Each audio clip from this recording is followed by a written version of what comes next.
guys, welcome back. Today I'm going to be doing a review on Clockwork Angel by Cassandra Clare. This is book 1 in the Infernal Devices trilogy, which is the prequel trilogy to the Mortal Instrument series by Cassandra Clare. So I have not read the Mortal Instrument series, but I already owned the Infernal Devices, and I bought this series back in 2014. So it's been a while since I've owned this series, but I just never really had the urge to pick it up until this month. I decided I wanted to give it a go and see what all the hype is about, and people really tend to love this series, so I picked it up. I wasn't disappointed, but I wasn't as impressed because I think I hyped up the book a little too much. I ended up giving this book a 4 out of 5 stars. There were a few things that I had some problems with, but those problems actually ended up being like a good thing to the book, and I'll explain what I mean by that. So in this book, we follow our main character, Tessa. She is 17 years old, and she leaves her home in New York to go live with her brother in London. Well, when she arrives to London, she ends up getting kidnapped by the Dark Sisters. Now, the Dark Sisters are part of this secret club called the Pandemonium Organization. Tessa soon learns that she has a special ability and she is able to shape shift into another person. Now, she is rescued by the Shadow Hunters, which are kind of the police of this world, and they are the creation of angel and human, whereas the Pandemonium Club are part of the Downworlders, which are the supernatural. So Tessa is rescued by the Shadow Hunters, and she is pretty much just thrown into this new world and meets Will and Jim. These are the two male protagonists of this story. While Tessa is trying to learn everything about this new world, she's also trying to learn what happened to her brother and to save him from the Pandemonium Club. I kind of just wanted to go through a quick non-spoiler review, starting with the plot. One of my biggest things that I had trouble with in this book was the pacing, not necessarily how long it took me to read, but the fact that this book is pretty much set in like 3 days. It just, nothing really seems to happen. This book isn't set in a large time frame. It's a very, very short period of time, and I felt like everything that did happen, it should have been spread out in more length of time, if that makes sense.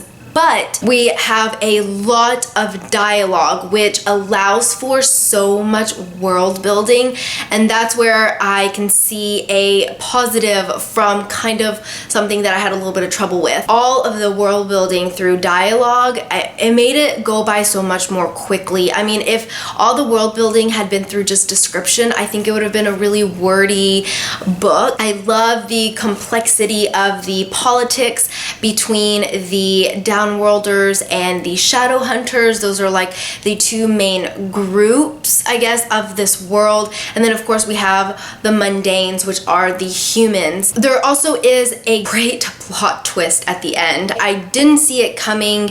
There are actually 2 big twists, and one I saw coming-ish, the other one I had no idea. It just added a whole new intensity to the story. I did really enjoy the characters. I loved Tessa. I really enjoy her character. She's one of those girls where she just doesn't want to sit on the sideline, and I like that. She wants to be a part of things. She wants to fight. She's pretty headstrong. I loved Will. Oh, now I see why people love Will so much, but I loved Will. He's such a complex character. Now, I didn't connect as much with Jim. I know he's kind of the third main character, and from what I understand, there ends up being a love triangle between Jim and Will. Plus, you can kind of tell, it's kind of foreshadowed, I guess, in this book that Jim is going to be a love interest, but we know for a fact Will is a love interest, obviously, because when Will and Tessa are together, there is a chemistry between them,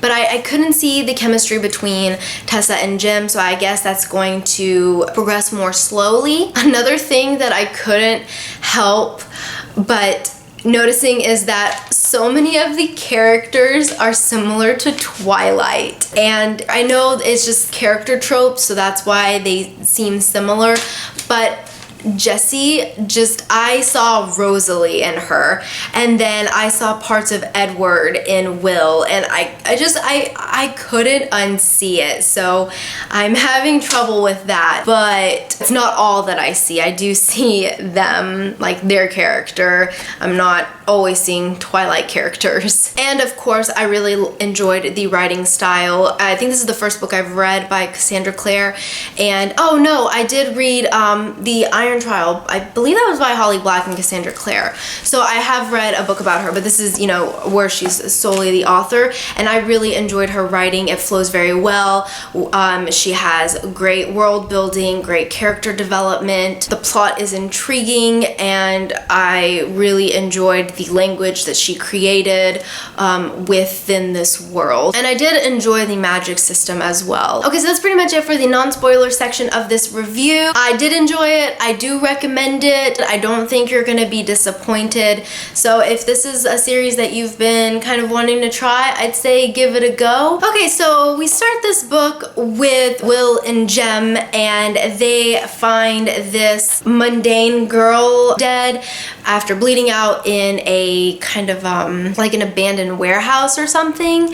And then we go to pretty much Tessa's story. I thought there was gonna be a lot more point of views between Will, Jim, and Tessa, but Tessa seems to be the main character. But as I said, I really did enjoy her as a character. I thought she was pretty headstrong. At first, I thought she was really naive. The fact that she just basically leaves London. She follows this strange guy after getting off the boat in London, and then she gets into a carriage with like these two random women. Granted, I mean, the note that her brother left her was really convincing, and she believed that it's from him. So she ends up going with the Dark Sisters, who ends up keeping her hostage for weeks, trying to get her to learn her ability in order to change or shape shift into another person or creature.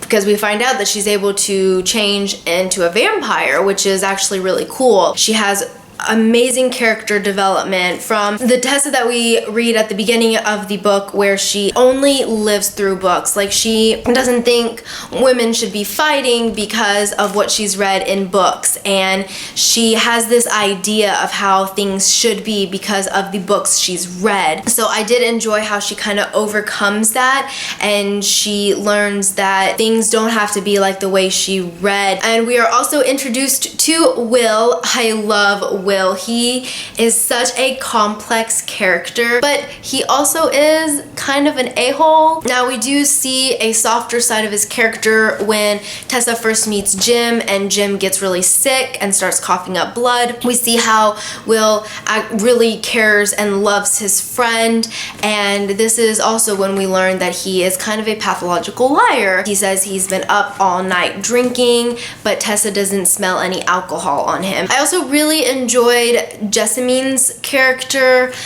She reminded me so much of Rosalie. Just like, she wants to be normal and she hates Tessa. Tessa is ordinary and she doesn't think she's pretty, and she, you know, Jessie just wants to be normal and live a normal life. And why would anyone want to be in her place? She has a little bit of redeeming qualities, especially towards the end where they're fighting Nate, but I mean, Jessie just seems very interesting. Another important character we're introduced to is Mr. Mortman, and I have to say, he fooled me. I had no idea that he was going to be the Magister. No idea. Until the end, when he showed up at the house after the Clave left to go fight De Quincy, I knew that he was definitely kind of the one behind it all,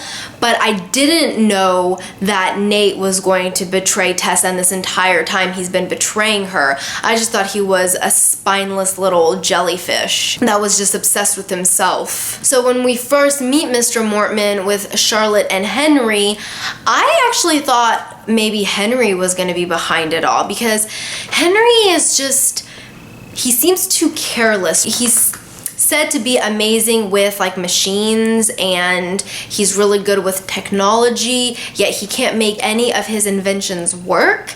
And he ends up telling where they store all of the demon souls, and just, that's not something that you let slip out. I thought he was playing everyone and betraying everyone, and he was behind it all, but instead he was just kind of stupid. And so was Charlotte. She just, I think she tries too hard, or she wants so badly to do what's right, and she wants so badly to lead everyone that she ended up making a huge mistake. Now, I mentioned this a little bit in my non-spoiler section, but the love triangle between Jim and Will, to me it just seems like Jim doesn't even have a chance. Tessa is so attracted to Will and seems to have this connection to him, kind of like Bella and Edward. I mean, there's so many times where Bella says she cannot live without Edward. There's just this connection between them.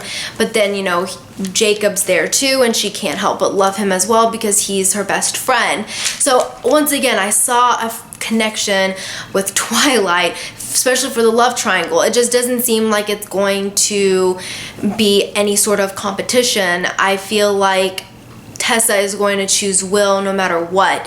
And so that's my prediction. I predict that Will and Tessa are the ones to be together in the end, because with Jim's illness, I think that Jim is gonna die at the very end.